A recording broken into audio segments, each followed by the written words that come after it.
आज की वीडियो में मैं आपको बताऊंगा हनुमान जी के शक्तिशाली दूत कैसे प्राप्त कर सकते हैं। कई बच्चे बार बार ये पूछते हैं कि गुरुजी हनुमान जी के दूत कैसे प्राप्त करें। आपके पास जो दूत हैं बाबा भोलेनाथ के हनुमान जी के आपने कैसे प्राप्त करे हैं, कैसे वो कार्य करते हैं और कैसे हमें मिल सकते हैं। क्या हनुमान जी के दूत सभी को मिल जाते हैं या नहीं मिल जाते हैं। तो आज मैं आपको ऐसे 7 तरीके बताऊँगा जिन तरीक़ों से हनुमान जी के दूत 100% आप प्राप्त कर सकते हैं। सबसे पहले मैं आपको बता देता हूँ कि हनुमान जी के दूत प्राप्त करने क्यों हैं आपको, और दूत प्राप्त होने के बाद आपको क्या करना होता है, क्या उनके फ़ायदे होते हैं।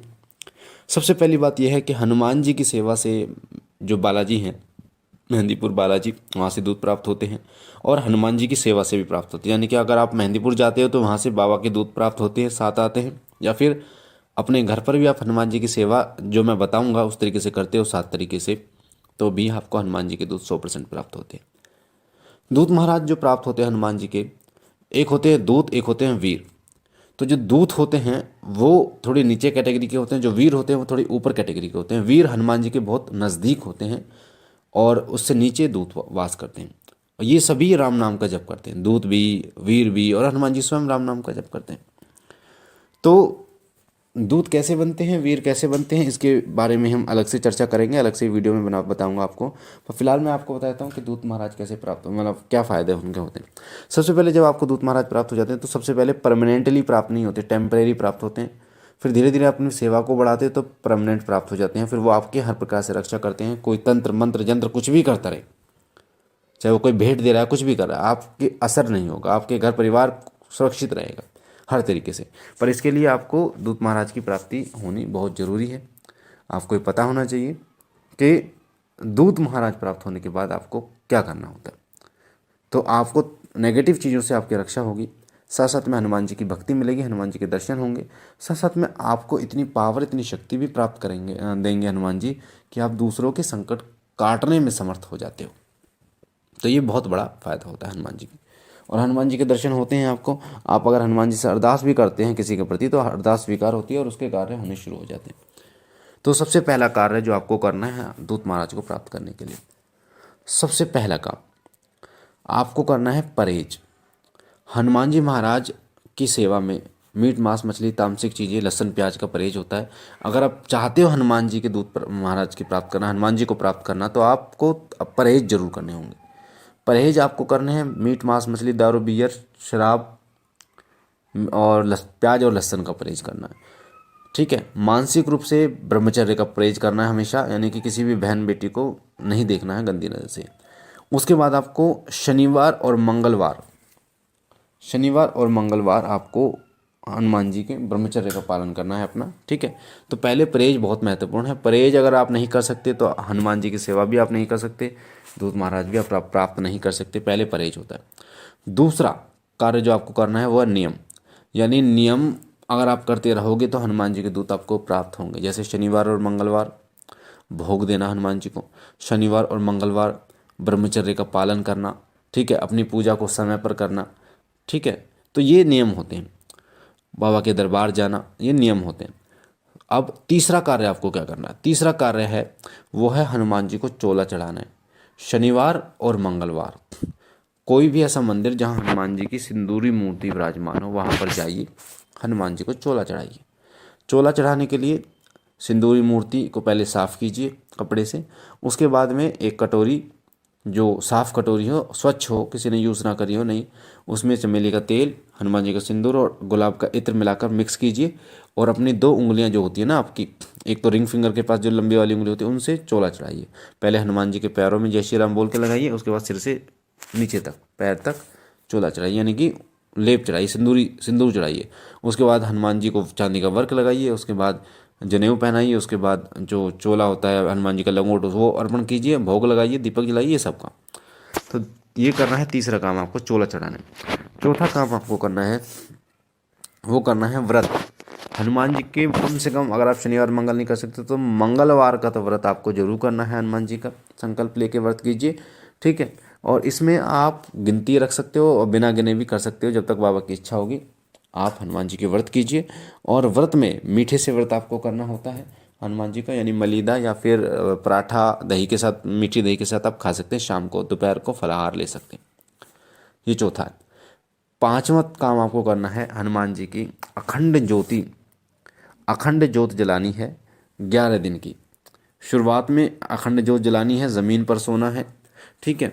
और आपको हनुमान जी की चालीसा का पाठ करना है रोजाना, 11 हनुमान चालीसा का। उस दौरान जो 11 दिन की आपकी एक कह सकते हैं ये साधना होगी हनुमान जी की, 11 दिन की अखंड ज्योत 11 दिन तक वो जलनी चाहिए। तिल के तेल की जला सकते हैं, देसी घी की जला सकते हैं आप। उस ज्योत को बुझने नहीं देना है आपको। अखंड ज्योति के ऊपर मैंने वीडियो बना रखी है कि उस ज्योति में अगर बाती नीचे चली जाती है तो बाती ऊपर करते समय हम एक छोटा दीपक जला लें, 5-10 मिनट जल जाए, फिर उस अगर वो बुझ जाए तो उससे जला दें, ठीक है। तो अखंड ज्योति बुझेगी नहीं, जलती रहेगी। तो अखंड ज्योति 11 दिन की जलाइए, जिसमें आप ज़मीन पर सोएंगे, ठीक है।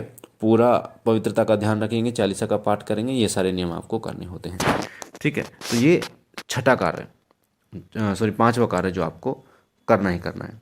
छठा कार्य है वो है कि रोजाना आपकी साधना काल में आपने जो भी किया है, साधना काल में आपने चालीसा मंत्र किया है, जो भी किया है, रोजाना कम से कम 11 हनुमान चालीसा का पाठ सुबह और शाम आपको करना चाहिए।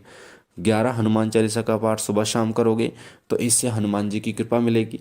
और रोजाना संकल्प लो, रोजाना पाठ करो, रोजाना संकल्प लो, रोजाना पाठ करो। इससे फायदा ये होगा कि आपका संकल्प नहीं टूटेगा, साथ ही आपका संकल्प भी पूरा होगा और हनुमान जी की कृपा भी आपको मिलेगी, ठीक है। तो शिव कृपा चैनल पर मैंने बता रखा है कैसे संकल्प लेना है आपको हनुमान जी की साधना के लिए या हनुमान चालीसा के लिए, ठीक है।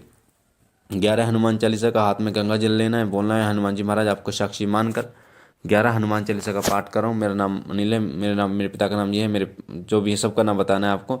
मेरे नाम ये है, मेरे पिता का नाम ये है, मैं रहने वाला यहाँ का हूँ और मैं किस इच्छा के लिए कर रहा हूँ कि आपके दर्शन हो, आपके देख प्राप्त हो, ठीक है। इस इच्छा से हनुमान जी के चरणों में छोड़ देना और हनुमान चालीसा का पाठ करना है 11, ठीक है। शिव कृपा चैनल पर मैंने बता भी रखा है कि जल अभिमंत्रित कैसे करना है प्रेत बाधा को नष्ट करने के लिए, धागा कैसे बनाना है हनुमान जी का, सब बता रखा नेगेटिविटी हटाने के लिए। तो वो शिव कृपा चैनल पर आप विजिट करेंगे, शिव कृपा चैनल पर आप जाएंगे तो आपको और बेहतर तरीके से इन चीज़ों के बारे में समझ में आएगा कि किसी को प्रेत बाधा है तो उसको कैसे संकट को ख़त्म करें, ठीक है। स्वयं आप किस तरीके से कर सकते हैं। सातवां और लास्ट तरीका जो आपको करना है वह हनुमान जी को भोग जरूर देना है। शनिवार और मंगलवार बालाजी महाराज हनुमान जी महाराज को भोग देना है। भोग देने का तरीका भी बता देता हूँ, भोग कैसे देना है। कपूर पर या ग्यारह पर भोग देना है। मंगलवार व्रत करेंगे तो शाम को भोग देना है, ठीक है। अगर आप मंगलवार व्रत करेंगे, ठीक है, तो शाम को भोग देना है जब आप व्रत खोलेंगे। और शनिवार को भी भोग देना, शनिवार को सुबह भोग देना है अगर आप व्रत नहीं कर रहे हैं तो खाली पेट, ठीक है।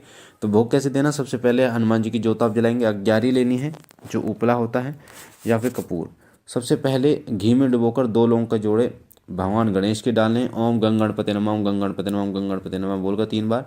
फिर ओम नमः शिवाय, ओम नमः शिवाय, ओम नमः शिवाय बाबा भोलेनाथ का नाम के 2 लौंग के जोड़े। फिर तीसरा ओम गुरुवे नमः, ओम गुरुवे नमः, ओम गुरुवे नमः बोलकर आपको 2 लौंग के जोड़े डालने। गुरु मंत्र है तो गुरु मंत्र के भी। उसके बाद ओम राम रामाय नमः, ओम राम रामाय नमः, ओम राम रामाय नमः भगवान राम के नाम के 2 लौंग के जोड़े डालने हैं। उसके बाद आपको हनुमान जी के नाम के 2 लौंग के जोड़े डालने हैं। हनुमान जी महाराज ये 2 लौंग के जोड़े स्वीकार कीजिए, ठीक है। या ओम हनुमते नमः, ओम हम हनुमते नमः, ओम हम हनुमते नमः इस तरीके से डाल दीजिए। उसके बाद में 2 लौंग के जोड़े डालने के बाद आप गुड़ और घी का को थोड़ा सा गुड़ लीजिए, हल्का सा उसमें घी लगा कर आप चढ़ा दीजिए ज्योत पर जो अग्यारी है पूरा। इस तरीके से एक छोटा सा भोग मैंने आपको बताया, शनिवार और मंगल लगाना है। मंगल जब व्रत करोगे, व्रत आप मलीदा जो होता है चूरमा उससे करोगे तो चूरमे का भोग लगाना है हनुमान जी महाराज को इसी तरीके से, या अन्य चीज़ें जो भी आप भोग लगाओगे। तो अगर आप 100% अगर इस कार्य को करते हैं तो हनुमान जी के दूत लगभग आपको 3 से 4 महीने में प्राप्त हो जाएंगे। और अगर और जल्दी चाहिए तो मेहंदीपुर जाइए, बालाजी के चरणों में जाइए, वहाँ पर अरदास लगाइए, दरखास्त लगाइए, ठीक है। वो मैंने बता रखी है शिव कृपा चैनल पर कि कैसे लगानी होती है। बाकी मुझे आशा है कि ये जानकारी आपको पसंद आई होगी। पहली बार चैनल पे हैं तो चैनल को लाइक कीजिए, शेयर कीजिए, सब्सक्राइब कीजिए।